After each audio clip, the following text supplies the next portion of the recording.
And welcome everybody back to the Writer's Parachute, where we are guiding author and writer dreams for a perfect landing. It's one of those days. I'm going to have tongue twisters today, but that's okay. Y'all just bear with me. So as always, we always start out with our housekeeping, try and get that done and out of the way. Of course, we would love for you to smash that like button, subscribe to our YouTube channel. You can now subscribe to many of the podcasting platforms, so please do that. Do share as much as you can. We want to tell as many people as we can about the Writer's Parachute. It is getting a lot of traction, and I do appreciate that. So thank you to all of you who are tuning in and listening. And of course, we're here every week with a new episode. Today, we're going to be interviewing Janet Wolanin Alexander, and we're going to talk about her books involving horses. So that should be exciting. And don't forget to follow us on Instagram, Twitter, and Facebook at Writer Parachute with no S. So let's keep going. So today we're going to talk about our May topic. We're going to shift gears a little bit. I know for the month of April and the first episode in May, we were talking about events and conferences and awards. Well, we're going to shift gears a little bit and talk about writing. So today's topic we're going to talk about is dialogue. Dialogue is one of those things that is near and dear to my heart, but so many times it has problems. So let's talk about some of the things that we need to consider when we're working on dialogue. Now, this has to do with nonfiction as well as fiction, because a lot of times dialogue is either quoted or paraphrased. So a lot of these rules will come into play, and the same thoughts will come into play. Dialogue is very important for rounding out your character, bringing them off of the page and giving them more of a three-dimensional feel to your reader.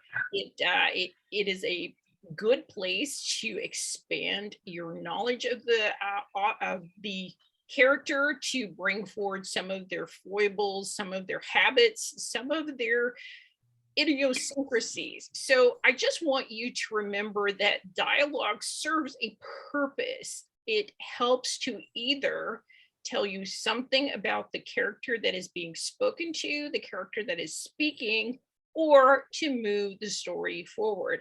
If it's not serving one of those three things, then it doesn't belong there.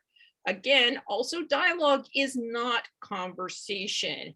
Dialogue is precision conversation. It has a purpose. It is focused, and its intent is, again, to tell us something about one of the two characters speaking, or to move the story forward, or sometimes to relay critical information such as foreshadowing or something that would not otherwise be known except this way. I would caution you on using that third one, but it is effective if you have kind of served all of the other items in that list. So I hope that these things will help you when you sit down to write dialogue for your next book. Of course, we'll have many more tips talking about that. In the month of May, we are actually going to be talking about writing and getting the writing done and the important details. So let's go ahead and shift gears, and we want to welcome today our very special guest, author and writer, Janet Wolanin Alexander, and we're going to be talking about her two books, At Home on a Horse in the Woods and Braiding Horsehair Bracelets. As I said, it's going to be some horsey business that we're going to be talking about. So Janet is an avid reader when she was young and started writing off and on. About the time she retired from teaching, she had a pile of horse stories that looked high enough for a book, and her writers group helped her to get it published. Later, after getting it republished by a larger publishing group that introduced her to more writers and showed her how to make a few improvements, her book was republished. Then she published a second book and is now working on her third. She lives in Southern Indiana with her supportive husband, and they have 6 strays, 2 dogs, and 4 cats, and they had been boarding her wonderful horse Highlander, which we will talk about that in a minute, and very close to trail rides, which she loves. So welcome to the Writer's Parachute. Janet, how are you today? I'm well, thank you. Thank you so much for allowing me to come on your show. Who would have thought when we met? I remember you teaching me how to get my scene ready for my first Zoom meeting years ago, and here you are interviewing me. Well, I do talk about that a lot. You never know where the journey is going to take you. I'm always amazed at the new avenues and the new side trails that I end up taking that turn out to be the best time of my life. And this has been one of the things that I really kind of resisted for a long time. But I'm sort of glad that they convinced me to try it because I am loving doing the podcast and talking to all these authors and writers about their dreams and about getting them done. So thank you for being here. So in your book, the first book, At Home on a Horse in the Woods, it's essentially a memoir with a little bit of self-help, and it's a kind of a guide to pursue dreams and despite obstacles or problems. So I want to know why all of those things were important to pull together in one book. Oh gosh, I'm going to take a second, if you don't mind, to calm my nerves. No, not a problem. By reading one of the chapters in At Home on a Horse in the Woods, A Journey into Manifesting Your Ultimate Dream. It's called Breathe. It's chapter 27. Thoughts were busily whirling in my mind when Highlander stopped suddenly on the trail. I knew him too well to urge him forward. He was trying to tell me something. But what? That a horse and a rider were around the bend? That a deer or a wild turkey was in the brush? That he needed to relieve himself? No, no, and no. But what did he mean? Eventually, I got his message. This January day was his first time out of the pasture since deer hunting season late last fall, and he was taking in the forest again. While he looked around curiously and smelled the changes in the air, I was just supposed to sit and breathe. Deep breaths, conscious breaths, slow and even breaths. As I inhaled and exhaled, my attention shifted from thinking to feeling. First, there was the wind, cool and moderate, with a hint of spring. Then there were Highlander's ribs, rhythmically expanding and contracting beneath me, setting a calm cadence for the pumping of my lungs. The wind was the breath of God surrounding me. Highlander was the support of God grounding me. A holy moment. Wow. It's such a good book. I do love reading. I am working through my second time in reading the book, and I always find something new when I read it. And it really does draw you in. And I'm very impressed that you were able to kind of cover all of those three things and pull what essentially I would not think would go together: the memoir, the self-help, and pursuing dreams into one book. But it really works. In the book is part personal journal, part memoir with a little self-help that we talk about. So what is it that you want your readers to take away from this book? Well, it's about an early dream that I had as a young child that didn't come wholly true until my mid 40s, just about when I was ready to give it up all, for good. And I learned its source. I learned the importance of our dreams. And despite my long and convoluted journey, its life-changing power. So it includes not only the memoir, the self-help, and the dream aspect, but my relationship with three special horses, trail riding, and nature. And I would say, ultimately, I want to save other dreamers time. I wasted a lot of time not taking my dreams seriously, not believing in myself, not asking people for help. And I would like to reveal to them what got me over that hump, so they don't have to go through wasting all the time and all the frustration that I went through.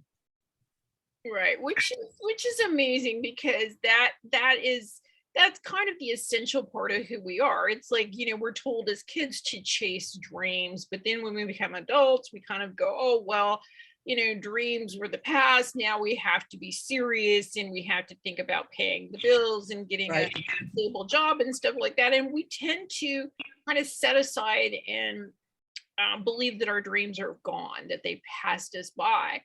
But, you and I are here to tell them that, your dreams haven't passed you by. Sometimes they just have to wait to develop. They have to wait for that right moment. And I think Oh, that Nate. that is something that your book really does bring out, that, maybe it just wasn't the right moment for your dreams. And maybe you just didn't have that full passion behind you that you thought you did. So I'm very impressed. So if dreams or the constant pursuit of them are the main focus of your book, it's like what's next for Janet Alexander in her horse dream journey? Well, my first book was about 3 special horses. My first one I got in my 20s as soon as I started teaching. I put him aside to go to graduate school, and then it was many, many, many years until I got back into horses in my 40s. A miracle took place. You read about it in the book. And I came to 2 more horses. One was Dancer Streak, who was a retired endurance champion owned by a friend who needed exercise. So I got turned loose on him to ride him through state forest. It was a blast. Through him, I got to meet a young horse named Highlander. I rode him for another friend who was starting him out in endurance, and I rode him for a couple of years. And when I turned 50, we bought him for my 50th birthday, and I rode him for a total of 21 years. Perfect horse for me. I'd never be another Highlander. And he unfortunately passed away this February. And I thought, well, my dream was over. It was a good run from, 40, mid 40s to 70. It's over now. Nope. Gal at the barn doesn't ride anymore and has a retired saddlebred show horse that she would like me to train as a trail horse. So the dream is still going on and on and on. And I never know where it's going, but it keeps going. I just trust it. So in the meantime, then, I've written 2 more books. One is the braiding horsehair jewelry book, and then the other one is a children's story. So I'm still writing as well. So Right. Well, I would say that, yeah, it's you're a lot like me, that we had to get through life to this point to now where we can really dedicate ourselves to pursuing those dreams and making the most out of them, and not just making the most out of them, but kind of encouraging other people to come along with us. So I'm always, it changes your life. I mean, does. getting your dream to come true. I mean, you become more of yourself, you become a better self, and you live a richer life. And you meet a tremendous amount of new friends. I have met so many people through horse friends, through horses and through riding. Who would have guessed? I know. Well, and that's what's so nice about pursuing your dreams, because it does kind of take you outside of your comfort zone. And I think Oh that's my God, another yes. thing that, that we have to consider. A lot of times people avoid their dreams because it requires them to step outside of what they're comfortable with. But let's talk a little bit about, you expanded your reach beyond horses into fine art with this second book, braiding horsehair bracelets. And it's a how-to kind of jewelry quality bracelet making. It's not like a craft book that's something you would do with like Girl Scouts. This is actually quality jewelry that you're teaching people how to make. So how does that book continue with your message and theme about dreams and horses and pursuing your dreams? My dream, it comes from inside me. It comes from inspiration. It's not a head thing where I think of an intricate plot. It's just something that happens to me that touches me deeply, and I have to write it down. So it's kind of a mystery. And how I got from the first book to the second is that in 2005, Highlander and I were on a trail ride. We were riding with an acquaintance, and she happened to say, "Hey, I just got back from my vacation and I bought this bracelet out west. And would you like to see it?" And I said, "Sure." And it just like my jaw dropped. Mhm. it was made out of braided horsehair. And I didn't even know that was a thing. Mhm. And, right then and there, I decided I was going to braid myself a bracelet out of Highlander's hair. Right. Well, it took a very long time because uh, there wasn't a whole lot in the internet on that. YouTube has a lot of things on it now, but they're just piecemeal. And I didn't find any, books. I didn't know anybody that did it. Mhm. So it took me a long time, but I'm persistent. So I finally learned how. I found two people, one in another state and one in Canada, who actually agreed to teach me for a payment. I mean, they were professionals at this. So they taught me, and then I had to practice a long time. And then finally I made the bracelet. And this actually is it. It's just a very simple, I know you can't see well, but just see if I can go up or down here. I'm sorry, I'm not That's all there. right. That's about the best. And Yes. it's made out of the red and white hair of the first two horses in the book. And it means a whole lot to me. But okay, so time went by, I practiced. I offered my skills to other people. I would make bracelets for them out of the hair that they provided from their dear horse. And I wrote my first book. It got published. And then I was thinking about that. There's nothing out there, for other people like me who want to learn how. So I thought, Jan, you're a teacher. You're a retired teacher. You know how to write lesson plans. You know how to write instructions out. And you just published a book. So, darling, I think it's your calling. So I wrote the second book, and it's the whole thing. It's from the beginning, how to get the hair, to the end, having a piece. I teach 3 introductory bracelets. So it's an introduction to the art of horsehair braiding, which of course has been around ever since people and horses were around, and you had to make things out of natural materials in your environment. I mean, horsehair's, been braided for, millennia. Right. And this is kind of like the, modern interpretation is, wearing, jewelry. Mhm.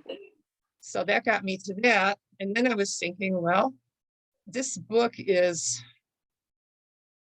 I'd like to have a children's, version, a little more, less detail, more pictures and so forth. And the lady that I hired to illustrate or to create the cover for Braiding Horsehair Bracelets, Your Beginner's Guide, I love her. I mean, I love looking at her. Hold up that book a little closer to the screen so they can see this. I mean, there are so many amazing things about this cover. It is absolutely beautiful. It doesn't come across quite as well as we'd like to on video, but the bracelet that's there on the front cover is in 3D. It's very detailed. It kind of shows you the quality of these bracelets that she's talking about, not to mention this beautiful watercolored horse that covers the front of this book. So it has been an amazing journey, and I'm so proud of you, and this book has done amazingly well out there. So we're going to talk a little bit about why you're here, but you also have won some awards and acclaim for these books in the horse community. And so how has that kind of expanded your approach to writing and marketing your books? Well, it makes me feel validated, and that people, there is an audience for them, and that they are quality writing if they were chosen. So there's an organization called Equus Film and Art Festival. Each year they have a huge convention, and they give awards in film and painting and all different kind of artistic endeavors regarding horses, and one is books. So they have a Winnie Award, which I get a kick out of because they spell it WINNIE. If you get one of these awards, you win the award. And of course, Winnie's, So anyway, I got two. I got the At Home on the Horse in the Woods, won one in 2020. And it was in the category of equine healing. And then Braiding Horsehair Bracelets won in 2021 in the category of equestrian how-to books. Right. So, and the people that belong, and obviously it's a whole new audience. It's a huge audience because it's a international, I believe, organization. And the people that I've met from it are just so supportive. It's really nice. Right. And that just goes to show that, no matter what your topic of your book, even if it's completely niched down as your books are, they're very specifically niched down to, the people who are into horses, people who are into horse crafts and art and stuff like that. But even at that, you have found an audience and awards specific to your genre, which I have to say bravo, because that's kind of the hardest thing to do, is to find your audience and then to get it out to the audience. So we're going to shift gears just a little bit, and we're going to talk about why you're here on the Writer's Parachute. As we know, as we've talked about for weeks and weeks, every author has some kind of obstacle or challenge when they're writing, publishing, marketing their book. And so I want to know, what was yours and what did you learn from it? Oh my gosh, I have so many. Honestly, if I had known what the challenge would be on the journey, I probably would have been scared out of taking the first step. But that's the good thing about being oblivious to that and determined to meet your goal. It's like stepping off into, you think it's a void, but there's a landing, and then another landing and another landing, and you get through the quest and you reach the goal.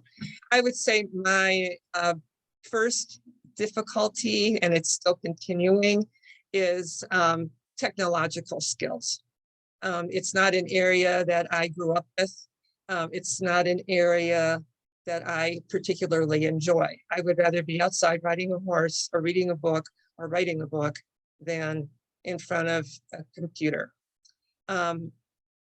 My second one was assuming that the hard part of the writing career was writing the book. And when that was through, you were done. And the book would just automatically make sales and you'd become rich. Okay. And the third one was a list of just seemingly endless associated tasks that come with the next steps, doing the Zoom, doing interviews, going to book fairs, tracking your finances and preparing for your income tax, making an audio book. The tasks just go on and on and on and on. Yeah, the learning is endless, and it does, you have to remember, a lot of times authors, especially self-published authors, are kind of a one-man band. And so we have to do all of it. We not only write, a lot of times we have to try and barter or trade out services and things that we're good at with people that are good at editing, or people who are knowledgeable about computer skills that we need, whether that be your website, whether that's posting to social media, and the best way to do that and get to your audience. It's like all of that is really important, but it does take a while to try and not only find the people who can help you, but to figure out that you even need to know those things. Because I find that was the most frustrating for me when I was going through it, is like I constantly felt like it was just one more thing that I didn't know that I needed to know. And so I do feel your pain with that, because it was just, I was like, oh my goodness, it's like, can I be done now? but now I actually love it, and I've learned a lot, and I do appreciate that. But I still learn something new every day. It doesn't seem to matter how much I do this, how much I know, there's always something new and interesting. I think that's the good and the bad part of writing is it's like it does keep you engaged, but it also kind of keeps you constantly searching for answers and searching for help. So, It's lifelong learning, that's for sure. And that's what keeps us young. yes, I yes, mean, that's what keeps us alive. yes. We're not going to be knitting on that porch. We're going No, to be, no, it's like my poor porch needs to be swept. That's how much I don't use it. So, well, now a little birdie told me, and you did kind of hint at it earlier, that you're writing a children's book. yes. And I'm assuming it's going to be in the horse realm. So, what can you tell us about the book? Can you give us the title and anything about its purpose? Its sweet dreams really do come true. And it is a children's version of At Home on a Horse in the Woods, just showing an example, teaching the kids that their dreams are important and to go after them, and giving them a testimonial, an example of how mine did. And I can't wait because Leslie Bauman, the same lady who illustrated Braiding Horsehair Bracelets, is going in with me, and she's going to do all the children's illustrations. And I adore her art, and I cannot wait to see, the pictures she comes up with. Well, yeah, that should be exciting. I do love her illustration that she did for the front cover of Braiding Horsehair Bracelets. So I can't wait to see what she's going to do with this children's book. I'm very excited about that. So, do you have an expected release date for this book? I turned the writing over to her, and she is going to start the illustration process as soon as she can clear her calendar. So it'll probably be next year. Okay, so are we thinking early in 2023? She did not say how early. Okay. She said next year.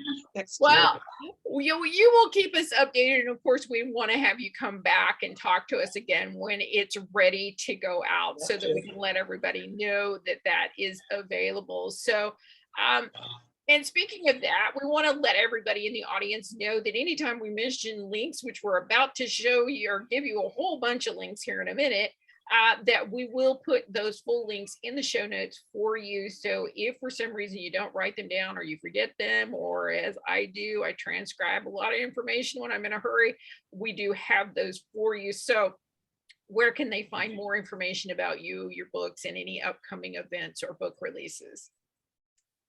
I would say that they could find me on my website? My website, right, which is Swishtails, SWISHTAILS.com.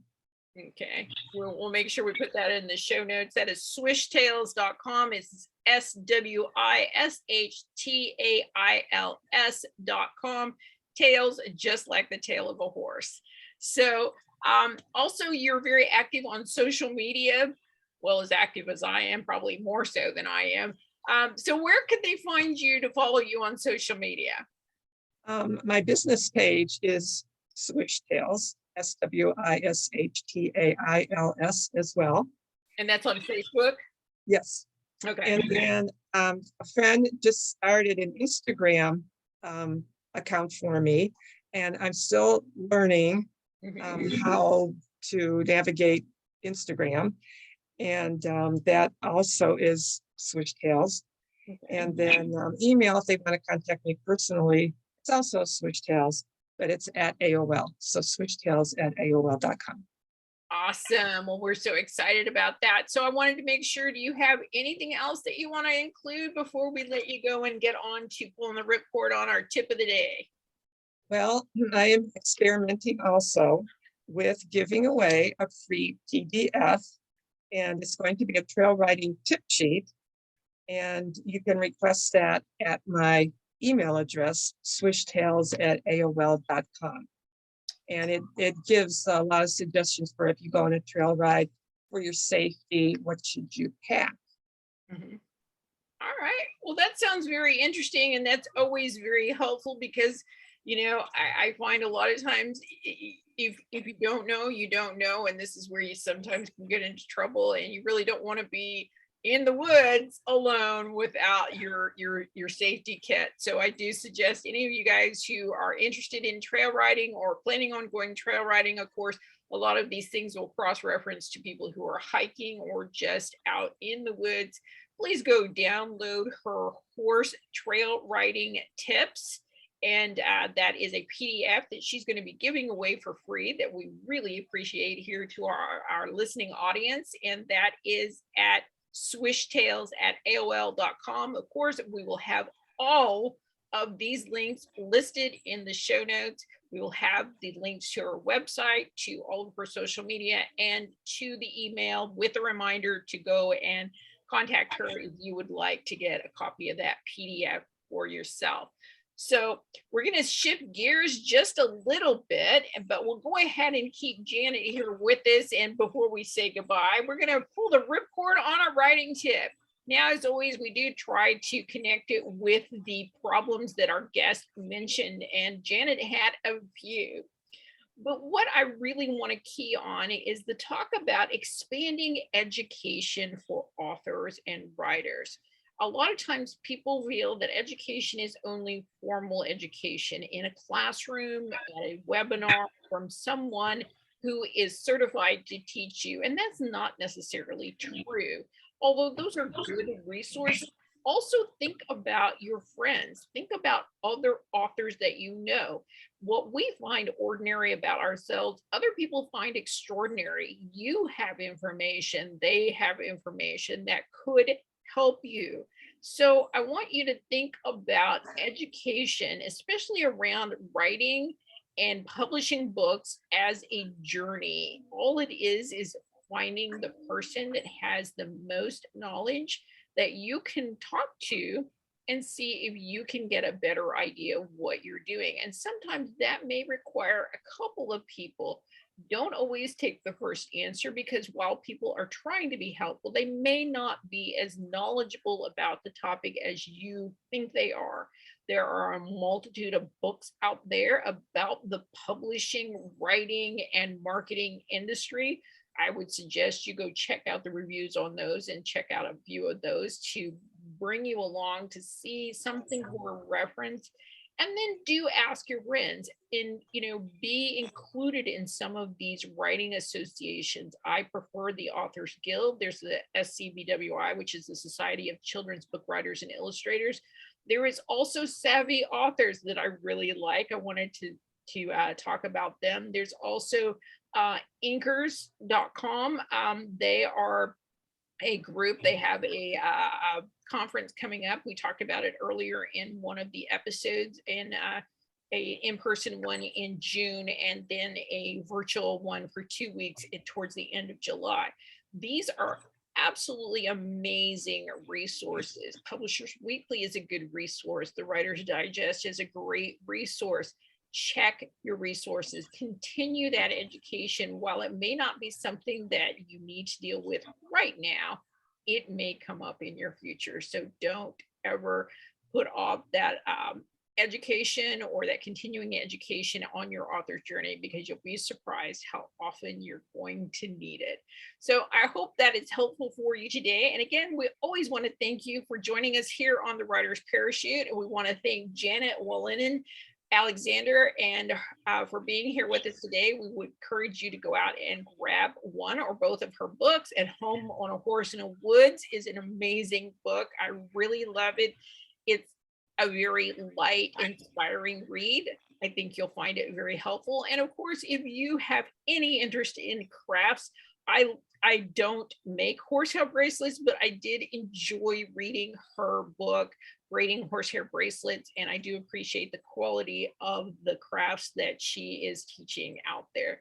So until next time, I hope all of your writing dreams land well, and come back next time for another episode of the Writer's Parachute. Thanks, Janet. Bye. Thank you.